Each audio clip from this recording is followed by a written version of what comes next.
A little NBA draft. He'll be center stage on that tomorrow night on ESPN. So it's great to be here, bookended by a pair of Super Bowl champions, Keyshawn Johnson and Chris Canty. You heard Mike Greenberg just going off there moments ago on what's going on with the Eagles. And this morning we're asking everybody on our Twitter feed, who deserves the most blame for the clear regression of Carson Wentz? You heard Greeny say there, it's not Wentz's fault, but clearly he's moving backwards. Whose fault is it? Wentz? Greeny's not going there. Doug Pederson, who you're about to hear from in a firestorm in a moment, hang tight for that. Or the front office general manager and executive vice president, Howie Roseman. Early returns in. 63% of you have said, put it on Wentz. And here's the best rationale of all. At NJ_J Cole, hit us up on the Dr. Pepper Twitter feed. Quote, QBs get all the money, all the glory, and all the blame, and he added a shrug emoji. Essentially, if you're going to get all that money, you get all the praise, you get all the blame. Key is essentially kind of agreeing with that, I think. Key, your quick thoughts. Chris, your quick thoughts, and then you're going to hear some real fire from Doug Pederson. It falls on the shoulders of the quarterback, right? They say that these quarterbacks, they get all the glory, the praise when we win, right? And you get all the money. You're the highest paid guy on the team. You're the guy. And we talk about the great quarterbacks make everybody, no matter who it is around them, better. So make everybody around you better. Yeah, I mean, he's got to be a force multiplier with what they're paying him. That's why they gave him the contract extension. But when Carson Wentz this year, I mean, I think he's got a little bit of that Jameis Winston in him because he's leading the league in interceptions and fumbles. Indeed. So, I mean, you can try to blame the coaching staff. You can try to blame the other players on the team.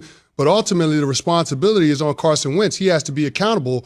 And the reality is that hasn't been what he's been doing all season with his play. I mean, I watched that game on Sunday when they played the Giants, and to be honest, they were dominated by the Giants. Like that game wasn't competitive from the Philadelphia Eagles. They came out in the second half with a little more energy, but the offense still wasn't able to get into a flow, and you have to put that on the quarterback. I don't know why people want to try to blame Doug Pederson for it in the play calling. This is on Carson Wentz. Something's not right with him. He's got to figure out a way to get right. We saw that at the end of last year when he won the last 4 straight games and got his team to the postseason when they were depleted with injuries. Injuries has been a big part of the story for the Eagles in the first half of that season, but they're starting to get healthy now. On Sunday, they had both of their starting tackles. They got Jalen Reagor back. They got Alshon Jeffrey back. They got Miles Sanders back. So there are no more excuses for Carson Wentz. He got to start balling. Here's what I would say is he having played in an offense and been a receiver, somebody's open on every single play. He has to find that person. Somebody's open on every single play. He has to find the person. For $128 million, that seems like the least he could do. That's a lot of money, just not to James Harden. That's a lot of money to indeed Carson Wentz and anybody else. So here we go. We're asking the poll question essentially this morning, who's to blame? Out in Philly, where the team is so popular and it bleeds green, it's part of the DNA, a very provincial town. They essentially asked the same sort of poll question. There is culpability. Who has the culpability? Listen to this, setting it up with the question, and then longtime radio host Angelo Cataldi. He's been in Philadelphia for a long time, highly respected. He and Pederson get into it. Who do you blame the most for the Eagles' 10-point loss to the Giants? 72% coaching. Interesting. Head coach of the Eagles, Doug Pederson. Hi, Doug. Good morning, Angelo. Thanks for the lead-in. I appreciate that. I'm sorry. That was just... That was awesome. Hey, listen, that just puts me in a great mood today. Already in a good mood. I appreciate it. I kind of felt you probably wouldn't be in a good mood. Can I hang up now? No, please don't, Doug. I'm feeling my obligation right now. If I hang up, I'm feeling my obligation. Doug, I fully understand. I'm Angelo. All right, what about Doug? I'm at myself. I'm at the way we played. And it's just, it frustrates me. It frustrates me to no end. And we have too much pride. And I have too much pride. These players have too much pride. We work our off during the week. It's frustrating. It is frustrating. And blame it on me all you want. I'll handle it with the players. You can blame it on me. I'm a big guy. I can handle it. That's fine. But we're self-inflicting ourselves. We are killing ourselves. We're shooting ourselves in the foot. All those cliche little statements is still showing up. And it's frustrating. Wow is the only thing I can say. What do you think, Key? He's frustrated. That's what he said. I mean, like, if look, you're going to be frustrated when you go on an interview and the first thing, 72% of the people in that interview you're hearing, there's some coaches they hear it or whatever the case may be, and they try to ignore it. But clearly, he hears it loud, and he doesn't want to ignore it because he understands that he hasn't necessarily – it's not on him. He's put him in the right position, but as a coach, he's not going to throw his team and his quarterback underneath the bus. He's just not going to do that. At least that coach won't do it. So I think what he has to do is he has to get Carson to play better, and they've got to win. They lost to the Giants, man. And I told y'all the Giants might win the division. You laughed at me.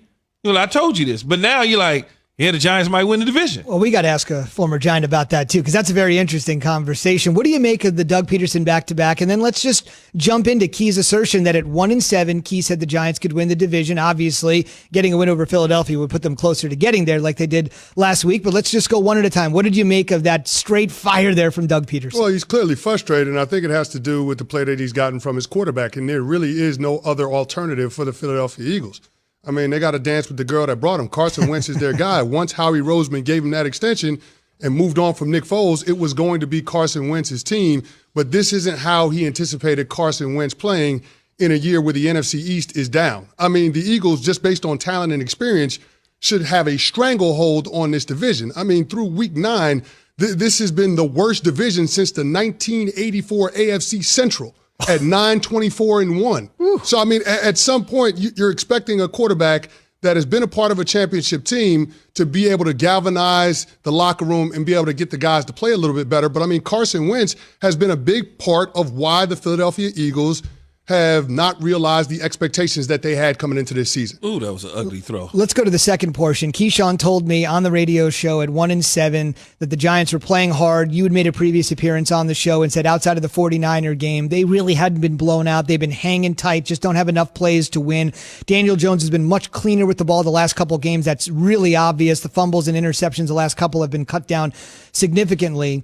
I understand they're 1-7. I thought it was absolutely nuts. You're playing 6 games in your division. You still have to play 10 games outside of the division, and the quality of competition there is likely going to be much higher. Can the Giants, now sitting at 3-7 with nobody in the division, Chris, nobody at the division playing 400 football, never mentioned 500, nobody's playing 400 football. Can the Giants actually go from 1-7 to the playoffs as a guy that put that uniform and helmet on? No, they absolutely can. I mean, this is going to come down to what team can get to 6 wins. I mean, that's really what it is, right? 6 wins is going to win this division. I mean, we thought it was crazy when we saw a 7-win Seahawks team get to the playoffs or a 7-win Carolina Panthers team get to the playoffs in 2014. It's only going to take 6 wins in the NFC East.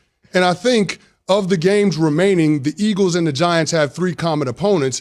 There are 2 gimme games for both teams. I think for the Eagles, they've got the Dallas Cowboys and the Washington football team in week 16 and 17. And for the Giants, they got the Cowboys at home in week 17. And then they've got the Cincinnati Bengals coming out of the bye week. So those are the games that you would like to say, okay, these should be wins for these teams.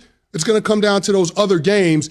Can somebody pull off an upset and win one of those other games and get to 6 wins? You're talking about nobody's playing 400 ball. Somebody's going to have to play 500 ball to win this division. And right now, though, based on the way that both teams are trending, I would bet that it would be the New York Giants. Look at it though, Zubin. And Chris get Mea culpa to Key. I was just like 1-7. You got to be nuts. But you got to look at it though. You got to look at the teams that's coming up, but then look at toward the end of the season, right? Some of the teams that you play, if they don't have anything in it, they shut it down, man. Them U-Hauls is backed up in the month of December. They packing up. They thinking about vacation. They shipping the cars home. Yep. I'm telling you, it's like you get to week 14 and 15, them teams that have nothing to play for, they're out there playing. There's no question about it.